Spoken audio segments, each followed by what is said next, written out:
Methane எரிகாற்று அந்த தஞ்சை நிலைமை பாலைவனமாகிற நிலைக்கு கையெழுத்து போட்டு யாரு நடந்து வர்றாரு ஐயா ஸ்டாலின். அவர் தான் துணை முதல்வராக இருக்கும் போது சொல்றாரு, நாங்க தெரியாம போட்டோம் கையெழுத்துன்னு.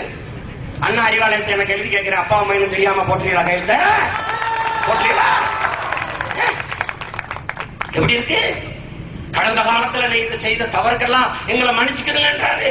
நானே சொல்றேன், கடந்த காலத்தில் நடந்த தவறுகளா எங்களை மன்னிச்சுக்கிறீங்க. தெரியாம கொப்பனுக்கு உங்களுக்கு ஓட்ட போட்டு போட்டு இந்த நாட்டு நாசமா போச்சு. இனிமே அந்த தவறை நாங்க செய்யறதா இல்ல. உங்களை மன்னிச்சிட்டோம், போங்க வரணும், போங்க போங்க. 50 ஆண்டுகளில் இந்த நாட்டை ஆண்டு சாதிக்காத ஒன்றை என் அன்பு மக்களே, இனி வருகிற 5 ஆண்டுகளில் இவர்கள் என்னத்தை சாதிக்க போறார்கள் என்ற கேள்வியை நீங்கள் எழுப்பி பார்க்கணும்.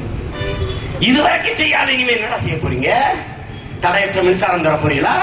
சரியான சாலை வசதி தர போறீங்களா? குடிநீரை இலவசமா தர போறீங்களா? கல்வியை எல்லாருக்கும் புதுமையாக்க போறீங்களா? இலவசமாக்க போறீங்களா?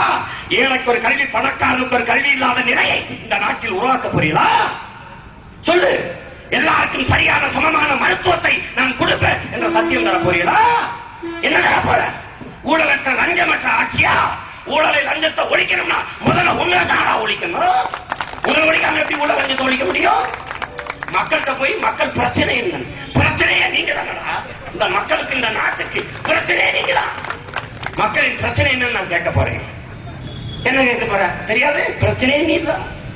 செயல ஆட்சியில துரு பிடிச்சிருச்சா? துருவே நீங்க தான்டா. துருவே நீங்க தான். கருணாநிதி மட்டும் காமராஜரா கக்கனா இருந்திருந்தா எம்ஜிஆர் எது, ஜெயலலிதா எது? அறிவார்ந்த மக்கள் சிந்திச்சுப்பாரு. மேற்கு வங்க முதலமைச்சர் ஜோதிபாசை போல ஒரு தூய மகனாக யோசிச்சு பாருங்க. கலைஞர் இருந்திருந்தார். திரிபுராவை ஆண்ட இந்த நிர்வன் சக்கரவர்த்தியை போல கலைஞர் இருந்திருந்தார். இந்த மண்ணை 9 ஆண்டுகள் ஆண்ட பெருமகன் ஐயா காமராஜரை போல கலைஞர் இருந்திருந்தார். கக்கன் என்கிற பெருமகனை போல எளிய மகனாக இந்த மண்ணில் அவர் இருந்திருந்தார். ஏது என் அன்பு மக்களே, எம்ஜிஆர், ஜெயலலிதா. ஜெயலலிதாவை நாங்கெல்லாம் முதலமைச்சர் ஆக்கணும்னு ஊர் பயிரெல்லாம் பேசிட்டுக்கிறான். ஆக்குனது கருணாநிதியடா. கருணாநிதி. நாங்களே தான் ஆக்குறோம். நாங்களே ஆக்குறோம்.